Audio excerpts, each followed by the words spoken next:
Salut les amis, alors aujourd'hui deuxième épisode, l'épisode où on va faire tomber le pare-choc arrière. Donc le pare-choc arrière n'a pas vraiment beaucoup de problèmes hormis ce choc. Ça a bien fait sauter la peinture. Et des petites griffures ici. Enfin c'est... ouais, griffures, craquelures, bon c'est... Voilà. Donc le pare-choc arrière logiquement est un peu moins compliqué à défaire, enfin compliqué à défaire que l'avant. Donc on passe dans le coffre, en fait on a ce cache en plastique là à enlever avec toutes les petites agrafes qui sont visibles.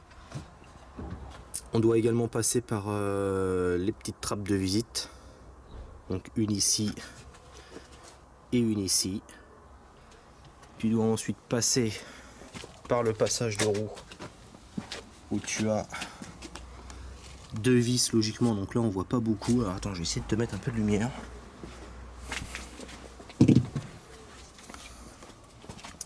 Ça sera un peu mieux. Voilà. Alors je sais pas si on arrive quand même à voir. Si tu vois, t'en as une là dans le renfoncement et t'en as une qui est planquée ici. On a du mal à le voir quand même.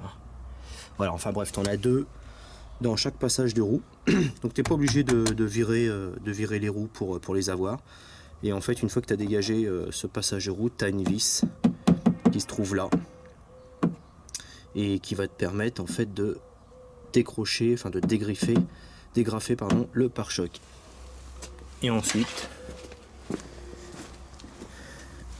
tu dois faire tomber le support du pot. Et ça sera tout bon. Donc on se retrouve tout à l'heure pour faire un petit point du démontage.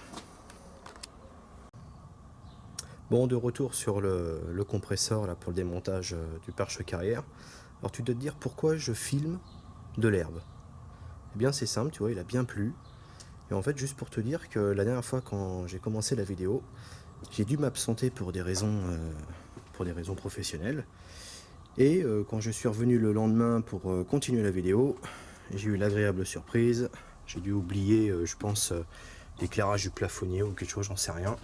Je n'avais plus de batterie, donc je pouvais plus ouvrir le coffre. Donc là, je l'ai rechargé. Donc elle est plein pot, tu vois, je l'ai remise dans son logement. Il me reste plus qu'à remettre son filtre qui vient ici là et qui s'accroche avec les trois petites pattes là. Donc voilà. Donc tu vois, je tenais à te le dire parce que si tu me suis sur Facebook, eh bien je l'ai mentionné ça. Donc là, je vais pouvoir continuer en fait à démonter mon pare-choc. Donc concrètement, il me reste, je crois, une vis là-dedans à enlever. Je regarde où est-ce qu'elle est.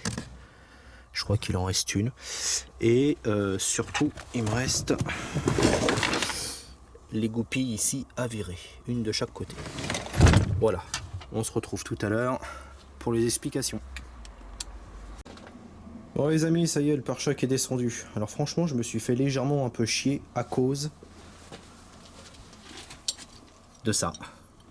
De cette patte qui maintient, entre autres, avec celle-ci, le pot d'échappement, sauf que celle-ci, elle est vissée au niveau du soubassement du pare-choc. Et franchement, pour l'enlever, tu t'emmerdes. Alors l'astuce, c'est d'essayer d'écarter au maximum le pare-choc vers l'arrière pour pouvoir passer une clé, parce que tu vois bien qu'elle est dans un petit renfoncement. Et là, pour mettre une clé à pipe, par exemple, tu te fais chier. Mais bon, voilà, j'ai réussi. C'est le principal. Alors, faut savoir aussi que dans ce compartiment-là, là où tu vois les deux trous, là, où je passe mon doigt, tu as ces écrous-là à retirer. Parce qu'en fait, voilà,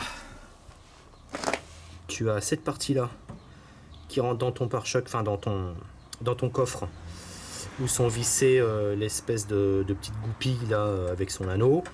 Et ici, tu as les écrous que je viens de te faire voir. Donc ça rentre directement dans le coffre. Et pour y accéder, pour pas être trop emmerdé, été obligé d'enlever ce petit cache qui se trouve en fait comme ça et qui est tenu par une petite vis plastique. Voilà, 2 petites vis plastiques. Voilà, donc c'est vrai que c'était un petit peu chiant. Après, bon, pour le reste, ça reste classique. Passage de roue, t'as des petites vis, des petits crochets. Ça, il n'y a rien de compliqué à ce niveau-là. Pareil, droite-gauche. Et puis, c'est cette partie en plastique là que je t'avais déjà fait voir, qui se fixe ici, c'est l'habillage. Voilà. Et qui te permet d'enlever toutes ces petites vis. Voilà, donc là les pare-chocs sont descendus. Le problème c'est que le carrossier est parti en vacances et je vais pouvoir lui emmener que début septembre. Donc bah c'est pas grave, de toute façon ça va pas nous empêcher de faire le 3e épisode. Qui sera donc les panneaux de portière. Donc avant, hein, puisque c'est une coupée. Pour y changer les haut-parleurs. Voilà, allez, à la prochaine. Salut les gars.